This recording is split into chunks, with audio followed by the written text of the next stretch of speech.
charged in the killing of a teenager last year on Long Island. The victim's remains were discovered yesterday, buried in East Meadow near the Meadowbrook Parkway. Cops say at least 5 other MS-13 members were involved in the death of this unidentified teenager, and it was their tips that led to this arrest. Eyewitness News reporter Stacey Sager is live for us in Nassau County in East Meadow. Stacey? Well, Diana, this is now the 10th murder here in Nassau County since 2016 due to the gang MS-13. 6 of these 10 victims were buried underground, and their remains weren't found until months later. That was the case here yesterday in East Meadow, and today, another arrest.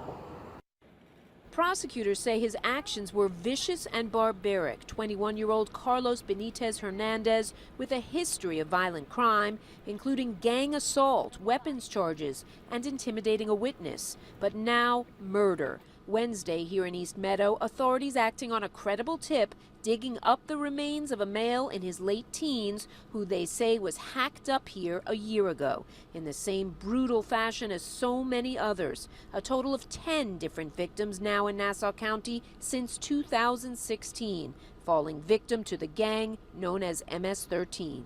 There are multiple factions that are all working, that had been working at that time in the area.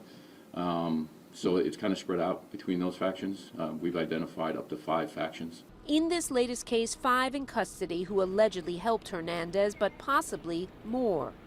There are the outstanding members of MS-13 that we have not yet charged on this incident. As for Hernandez, he was already in federal custody for an immigration issue, so he was just re-arrested. Authorities quick to emphasize that many of the gang's victims are not strangers, instead would-be members who misstep, much like what appears to have happened in this latest case. That person has been almost lulled in a false sense of security, going into there, smoke marijuana, hang out, have a little meeting.